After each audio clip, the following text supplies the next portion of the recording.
Bonjour et bienvenue dans mon atelier, je m'appelle Céline et je suis designer et professeure de tricot et de crochet.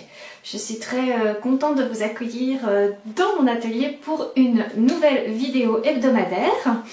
Donc il s'agit de vidéos que j'ai intitulées Chronique de la maille et j'essaye chaque semaine de tourner un petit moment pour vous montrer ce que j'ai réalisé dans le cadre de mes loisirs créatifs liés aux arts du fil la semaine précédente.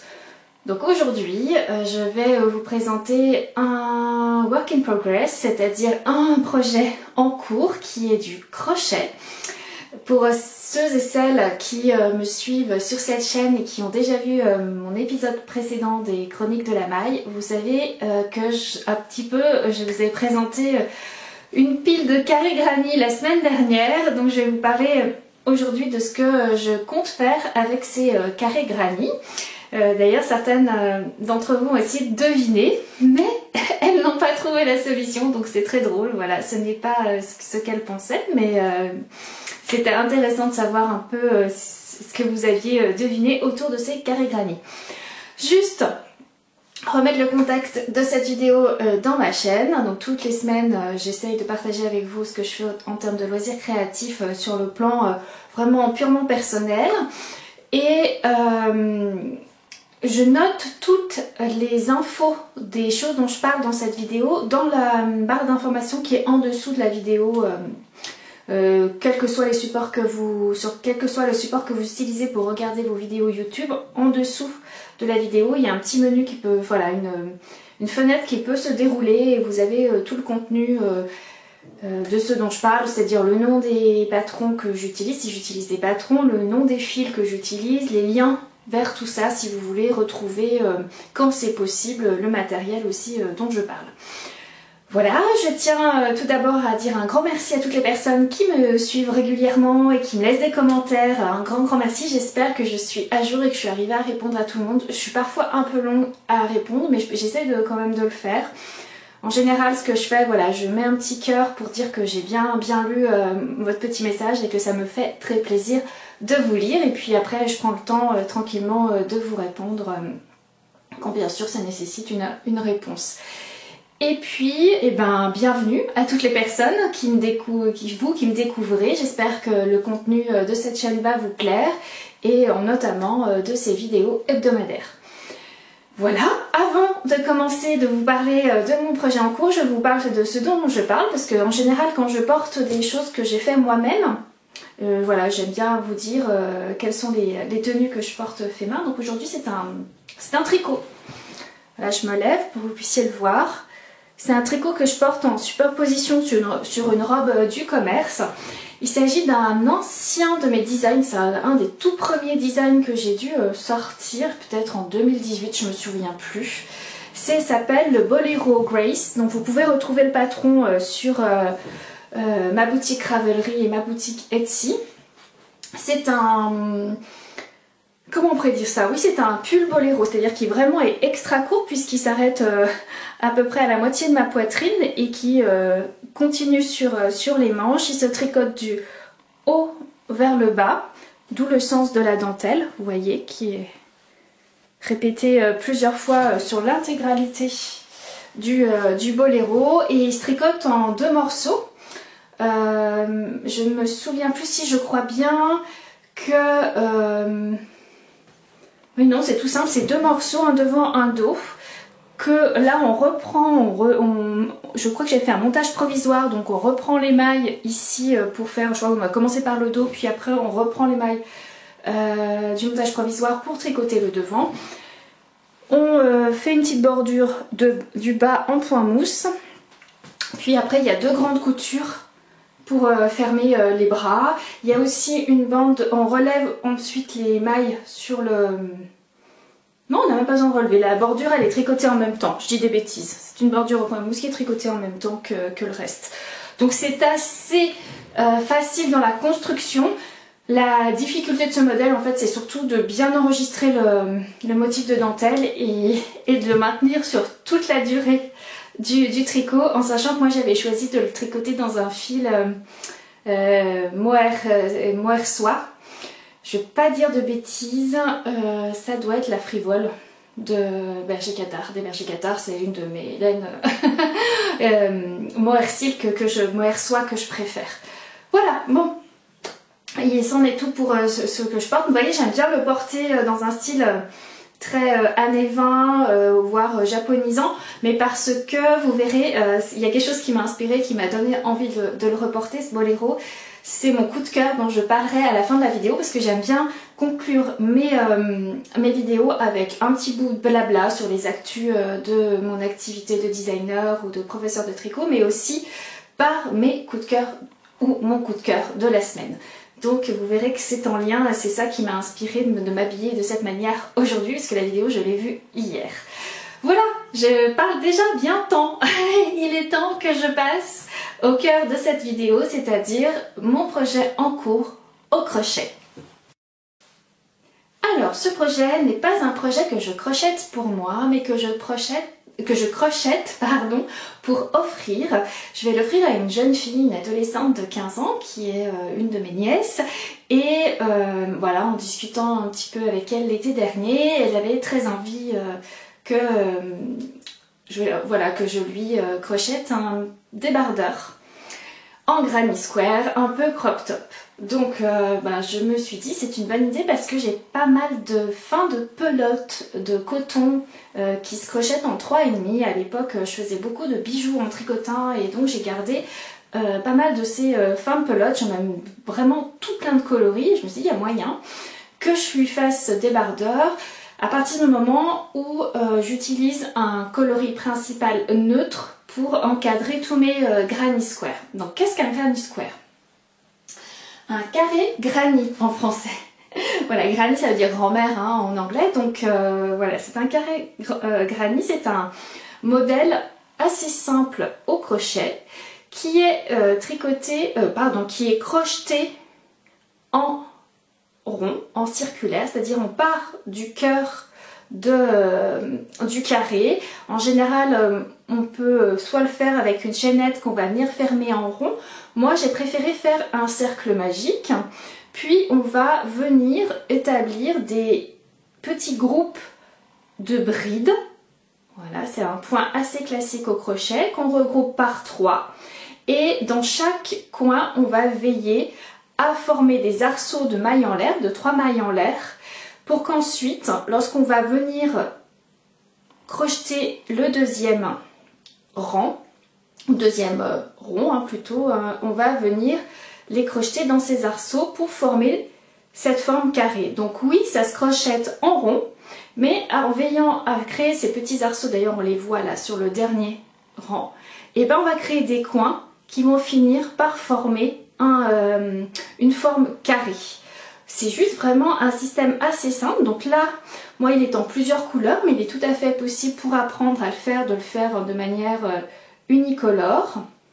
Donc ça c'est pas compliqué. Et moi je vais vous expliquer comment j'ai construit, en tout cas comment j'ai choisi mes couleurs et comment je m'y suis prise. Tout d'abord, je me suis inspirée parce que j'ai regardé un petit peu les modèles qui existaient sur le web et je me suis inspirée d'un modèle de chez Drops Design qui s'appelle je prends mes notes parce que c'est plus simple pour pas dire de bêtises, le Woodstock Weekend. Voilà, donc c'est un modèle gratuit. Et moi l'idée c'est que j'avais surtout besoin de savoir un petit peu comment il se construisait. Vous allez voir, c'est assez modulaire comme construction, puisque l'idée c'est de partir de ces carrés, d'en faire plusieurs, d'ensuite les rejoindre en bande. Je vous mets une photo du modèle pour que vous puissiez comprendre ce que je dis. Il y a vraiment... C'est extrêmement simple comme construction pour ce débardeur, c'est-à-dire qu'il y a un devant, un dos qui est absolument identique, puisque l'idée c'est d'avoir vraiment comme deux bandes, une bande devant, une bande dans le dos, et une bande plus fine qui fait une bretelle, une autre bande plus fine qui fait une autre bretelle. Il n'y a aucune mise en forme, tout est carré, donc du coup le décolleté reste carré, les emmanchures restent carrées, c'est la forme la plus simple. Après, il y a des formes pas plus élaborées. On va travailler l'arrondi du décolleté, on va travailler l'arrondi des emmanchures, mais là, c'est vraiment pas le cas. Là, c'est un assemblage de petits carrés, les uns à côté des autres, les uns en dessous des autres, pour pouvoir former ce débardeur. Donc, pour ma part, sur le modèle, il était préconisé d'utiliser un fil principal et, alors je vais regarder sur mon ordinateur qui est en dessous, je ne peux pas dire de bêtises, 1, 2, 3, 4, 5 coloris contrastants qu'on va combiner selon le diagramme qui est proposé. Donc le diagramme, c'est ce qui permet de crocheter, donc c'est une lecture en grille du motif au crochet. Et il est expliqué sur ces 5, je crois qu'il propose 5 combinaisons de granit, de carrés, je vais regarder,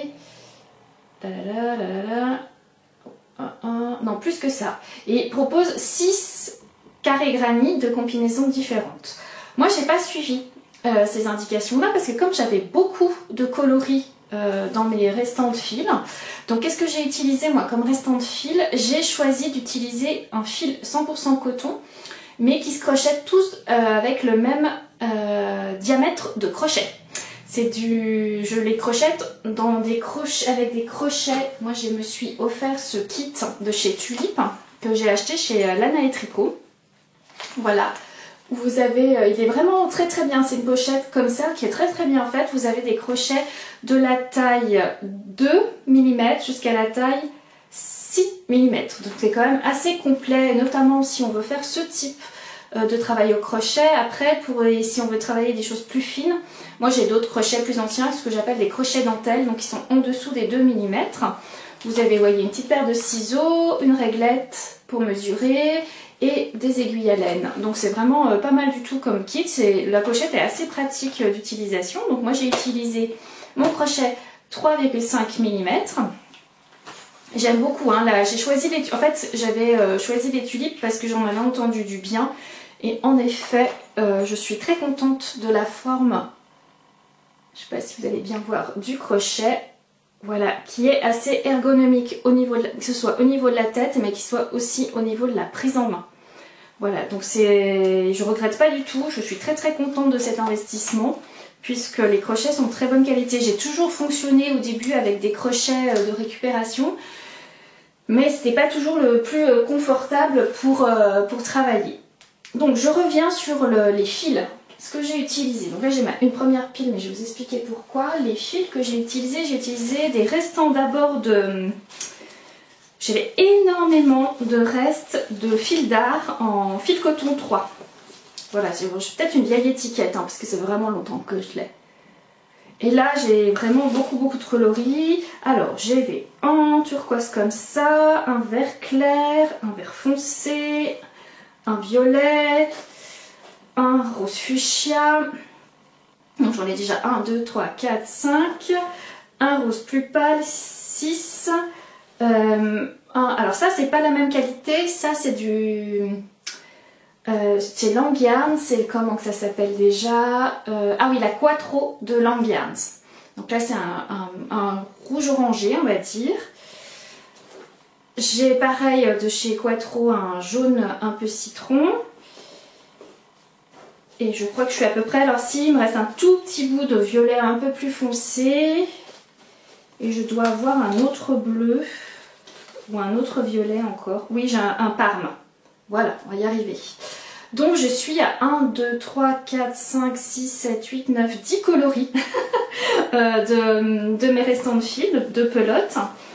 Et je me suis acheté, ça c'est la qualité DMC, alors c'est là parce que, je ne vais pas vous dire plus sûr, ils ont tellement chez DMC ils ont tellement de coton différents, c'est la Baby Coton 100%.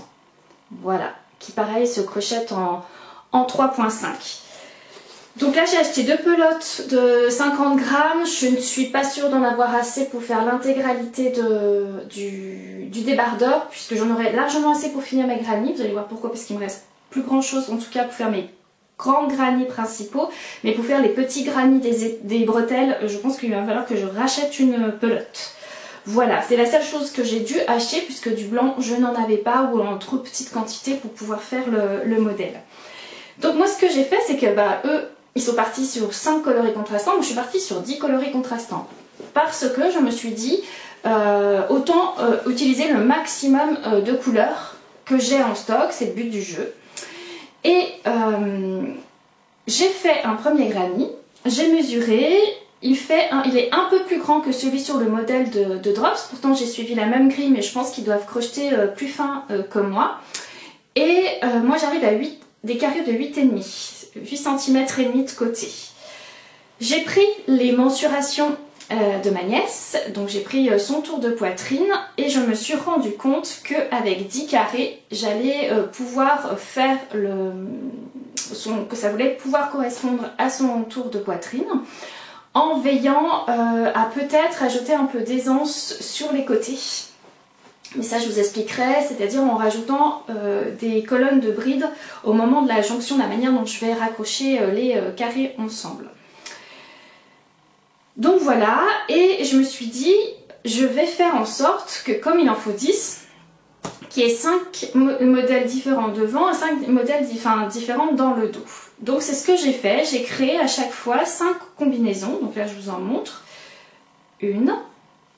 J'ai fait en sorte d'avoir vous voyez, des carrés qui à la fois mélangent des couleurs vives et des couleurs un peu plus pâles, des couleurs froides, vous voyez, avec une couleur chaude. Voilà, celui-là il se ressemble beaucoup mais c'est pas le même ordre. Après c'est ça, c'est qu'on peut aussi utiliser les mêmes coloris mais avec des... voilà, j'en ai encore un autre qui ressemble beaucoup à celui-ci mais qui n'est pas tout à fait. Voilà, là on est sur vraiment des couleurs froides. Donc là j'en suis 1, 2, 3, 4, il m'en manque un cinquième. Lequel ai-je oublié? C'est celui-ci. Voilà.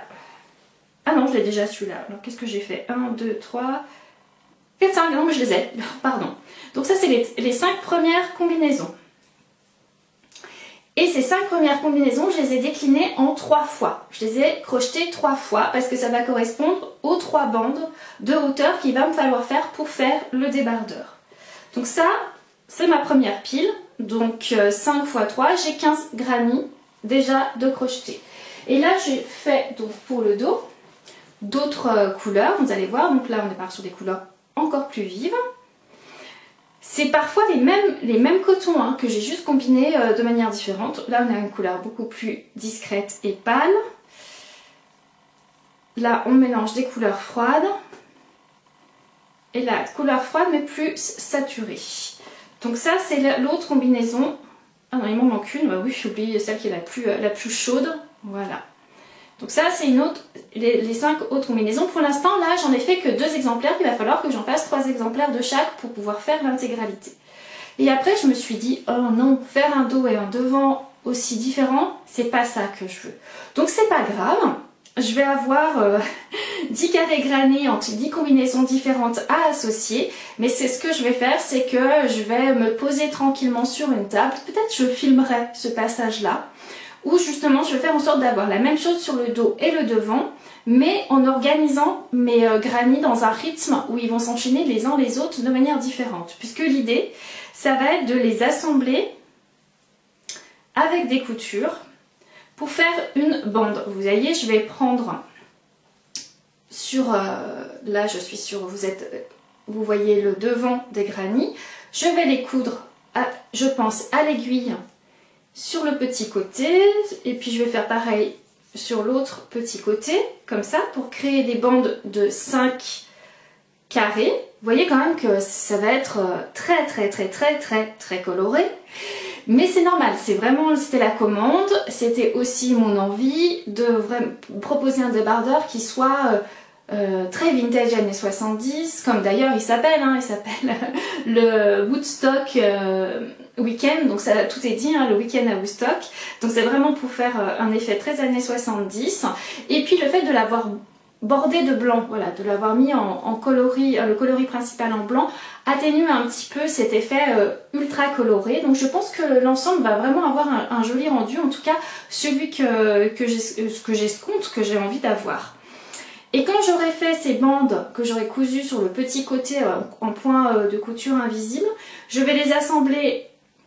Je vais assembler mon devant, les 3 bandes les unes au-dessus des autres. Pareil, avec une couture à l'aiguille invisible. Et après, ce que je vais faire, c'est que je vais bien mesurer par rapport à son tour de poitrine. Je veux que son débardeur lui soit ajusté, c'est-à-dire qu'il n'y ait pas d'aisance. Je sais qu'elle fait 90 cm de tour de poitrine, donc je vais faire les bandes de jonction sur les côtés en bride. Je pense que je vais faire une bride là et une bride ici, ou une bande de demi-bride en fonction du nombre de centimètres qui va me manquer, pour rejoindre le dos et le devant. Et ensuite, j'aurai plus qu'à venir assembler les bretelles. Alors les bretelles, elles sont proposées de petits granits, c'est-à-dire de granits un peu plus petits, où l'idée c'est de ne pas faire le dernier tour du diagramme, c'est de s'arrêter aux trois rangs. La seule chose, c'est que du coup, je vais garder que 2 couleurs centrales et je vais faire le 3e en blanc, pour qu'on garde vraiment cette unité du blanc qui entoure chacun des morceaux du débardeur. Voilà, donc ça avance quand même assez vite. Je vais pouvoir avancer la semaine prochaine, je vais vous expliquer pourquoi, et en tout cas faire en sorte peut-être de finir mes carrés en faisant les petits carrés aussi. Je sais pas si je pourrais faire l'assemblage parce que j'aurais peut-être pas les conditions pour le faire, mais je vais voir, ça serait vraiment bien. Et ben l'objectif c'est qu'au mois de mai elle puisse avoir son débardeur et commencer déjà à en profiter. Donc ce sera un débardeur, là vous avez vu sur la photo, je vous remets la photo, qui se porte sur le mannequin qui porte le débardeur de Drops. Il se porte très crop. Moi je pense qu'il va être quand même un petit peu plus long. Je vais faire en sorte que bon, je vais allonger les bretelles pour pas, mais pas non plus qu'elle ait un décolleté trop profond. Mais là la manière, vu que mes carrés moi sont un peu plus grands, vu qu'ils font 8,5 et eux ils préconisaient des carrés de côté 7,5, on va gagner un petit peu sur la longueur, ce qui fait qu'il va être crop mais qui va pas être non plus ultra court. Voilà un petit peu, parce que bon elle a 15 ans, elle peut tout à fait porter du court, mais je veux pas non plus que ce soit gênant pour elle de montrer son nombril si elle n'a pas envie de le faire. Donc voilà mon petit projet qui m'amuse énormément. J'ai énormément de plaisir à faire du crochet. En général, pour moi, le crochet, c'est vraiment un moment de ultra détente parce que je trouve qu'il y a un côté très intuitif dans la création, dans le processus, qui est moins... alors peut-être je me trompe parce que j'ai encore pas fait de vêtements entièrement au crochet, en tout cas j'ai pas créé de vêtements entièrement au crochet ou même de châles. Et je trouve qu'il y a quelque chose de moins mathématique, c'est-à-dire qu'on fait moins de calculs en amont par rapport au travail qu'on peut faire en design de tricot. Et moi ça m'amuse. Du coup je trouve qu'il y a un côté où on peut voilà, partir, improviser. Il y a beaucoup plus de liberté pour moi d'improvisation sur ce type de pratique là. Et je vous cache pas que je pense que j'aurais jamais osé mettre autant de couleurs dans un modèle de tricot. Peut-être je me trompe, hein, mais je trouve que l'avantage des carrés granit, c'est qu'on peut tellement s'amuser avec les couleurs. Enfin, c'est un truc de fou, quoi. Enfin voilà, cette saison aussi, hein, je comprends, hein, maintenant qu'on approche les journées d'été, et ben on a envie de ce type de choses assez éclatantes et ludiques. Bien, j'ai beaucoup parlé, j'espère que ça vous aura intéressé et donné envie de faire des carrés granit. D'ailleurs, je vous invite à surveiller si jamais vous venez au Knit It Festival qui aura lieu à Lyon le dernier week-end de septembre. Surveillez le programme des ateliers parce que si vous avez envie d'apprendre à faire des carrés granit, il y a moyen de pouvoir le faire. Voilà, je dis rien. Je sais que le programme n'est pas encore paru, mais voilà, petit teaser. Vous avez peut-être la possibilité d'apprendre à faire des carrés granit en atelier lors du Knit It Festival.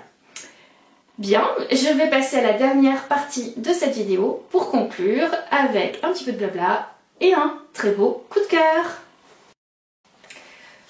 Pour Pour le blabla, rapidement, les actualités de Mademoiselle Petroni, donc qui est le nom de ma marque de design de tricot. Simplement vous dire que je serai en congé la semaine prochaine, donc du 24 avril au 1er mai. La boutique reste ouverte, donc les boutiques en ligne restent ouvertes, mais moi je ne suis pas là, donc je n'assure pas le SAV pendant cette période-là. Je prendrai bien sûr connaissance de vos demandes et de vos questions à mon retour de vacances dès le 2 mai. Donc ne vous inquiétez pas si vous me voyez un petit peu disparaître des réseaux sociaux pendant cette période. Il n'y aura pas non plus de vidéos de chronique de la maille la semaine prochaine. Je reprendrai le rythme au retour de mes vacances. Autre actualité concernant Patreon, si vous êtes abonné ou si vous avez envie de vous abonner à ma page Patreon, cette semaine sort le nouvel épisode de Studio Vlog. Donc un Studio Vlog, c'est une vidéo qui fait à peu près une trentaine, entre 30 et 40 minutes, que je publie sur ma plateforme Patreon et qui vous fait partager les coulisses de la création, à la fois de mes designs, mais surtout de mon projet d'artiste, puisque je développe en parallèle de mon activité de professeur de tricot, une activité d'artiste en art de la maille et particulièrement, plus généralement on va dire, plutôt en art textile. Voilà, donc si ça vous intéresse, sachez que vous pouvez nous rejoindre à tout moment, que vous pouvez rester seulement pour un mois et vous n'êtes pas obligé de vous abonner sur le long terme. Si vous pouvez également choisir de vous abonner sur un an, vous aurez un tarif préférentiel si vous le faites. Voilà pour ce qui concerne Patreon. Et alors, mon coup de cœur de cette semaine, c'est une vidéo sur YouTube qui est sortie, je crois, la semaine dernière, mais que je n'avais pas encore pris le temps et que j'ai regardé hier. C'est une suggestion YouTube et j'ai fini par craquer pour le regarder. Ça s'appelle The Making of the Dior Spring Summer 2023. Donc, pour traduire en français, c'est donc le making of, c'est les coulisses, les lieux de fabrication de la collection printemps-été de Dior, mais haute couture. Et alors là, voilà j'ai fait ça. Ma mâchoire m'en est tombée quand j'ai regardé cette vidéo. Donc c'est très intéressant. On a à la fois l'interview de la directrice artistique de la marque Dior qui explique ce qui a motivé cette nouvelle collection de printemps-été.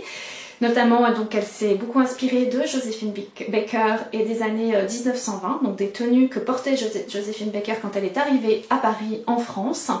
Donc là, on retrouve tout le style de cette période-là, avec des très belles robes, très fluides, qui redonnent donc de la liberté de mouvement aux femmes suite à la période des corsets. Donc là on quitte tout et surtout tout ce travail de la fluidité des matières. Donc là on va travailler les soies, les matières très très fluides et le perlage. Mon Dieu, mais alors c'est une période où on brodait les perles sur les vêtements, mais en tout cas des très belles tenues, puisque comme on était inspiré des tenues des cabarets, des salles de spectacle, c'est vraiment, on va retrouver ça aussi dans la mode. Donc là, ils se sont inspirés des franges perlées, des vêtements aussi tout en transparence, qui travaillent beaucoup tout ce qui est résille. Il y a un moment donné, ils montrent un travail qui est très, très spécifique, parce qu'ils sont partis d'archives,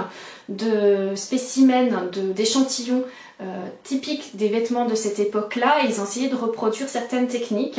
Donc ce que je trouve aussi très intéressant de cette vidéo, c'est qu'ils montrent des artisans, des gens tellement précieux, dont on a tellement de mal à trouver maintenant, des gens qui travaillent à la main, qui sont spécialistes pour réaliser certaines techniques, donc que ce soit au niveau de la broderie, que ce soit au niveau justement de cette technique de... Je crois qu'ils appellent ça... En fait, c'est quelqu'un qui travaille un biais, qui le retourne, qui le repasse. Enfin, elle fait un travail de dingue et elle recrée une broderie ajourée entre ces tissages de biais. Enfin, c'est un travail incroyable. Il y a aussi une tisserande artisanale qui fait un travail, elle nous montre comment elle tisse deux matières ensemble qui sont de la soie et de la viscose pour créer un motif, et ce tissu servira à un smoking. Enfin, c'est un truc de dingue, dans un travail de noir, avec deux noirs différents, deux matières différentes, donc avec un travail brillance qui va pas être la même, donc elle travaille le mat et la brillance ensemble pour créer un motif. Mais ça c'est vraiment, en plus ça se passe en France, c'est des ateliers français, donc c'est ça qui est intéressant, c'est des ateliers d'artisans français, et aussi il y a une technique pour créer des motifs sur velours et sur soie avec le repassage, c'est-à-dire avec le fer à repasser, comment il travaille un effet sur le tissu, juste en passant le fer à repasser. Donc vraiment, je vous conseille vivement d'aller voir ce making of, donc ces coulisses de la collection printemps-été de Dior. Donc je vous mettrai le lien en bas sous la diffusion sur cette vidéo. Ça dure une vingtaine de minutes, mais c'est passionnant. Et surtout c'est passionnant sur le savoir-faire, sur tous les savoir-faire qui sont exprimés dans cette vidéo. C'est pas parfait, on est d'accord, hein, voilà, on est dans le monde de la haute couture, on voit encore des mannequins comme ça, voilà, avec le standard de la maigreur, c'est bien dommage. Heureusement, il y a une diversité, en tout cas raciale, dans le défilé, donc ce qui est ça plutôt une chose normale. Mais voilà, on a encore des silhouettes qui sont extrêmement filiformes. Le monde de la haute couture, on pourra encore en débattre longtemps. En tout cas, j'ai trouvé ça très intéressant au niveau, voilà, de la recherche, comment on s'inspire de ce qui a été fait dans les années 1920 pour réinventer une mode actuelle et contemporaine. Et du coup, ça m'a énormément inspirée. Moi, vous savez qu'il y a une partie, hein, il y a une grosse partie de mon début de travail en design tricot qui a été inspirée aussi par les années 1920. C'est quelque chose qui me touche beaucoup, qui me parle beaucoup. Donc voilà, c'est pour ça ce que je vous disais en intro de cette vidéo que j'ai eu envie de ressortir un peu ce type de modèle que j'avais créé avec cet état d'esprit là. J'arrête là, je parle beaucoup trop. Je vous remercie d'avoir regardé cette vidéo jusqu'au bout. Voilà, n'hésitez pas à me laisser des commentaires si vous le souhaitez, un pouce en l'air car ça fait toujours du bien à ma chaîne YouTube. Et puis partagez, voilà, n'hésitez pas si vous avez aimé, partagez autour de vous. Mille merci, je vous souhaite une très belle semaine et une très belle même quinzaine puisque je vous retrouve dans 15 jours. À bientôt!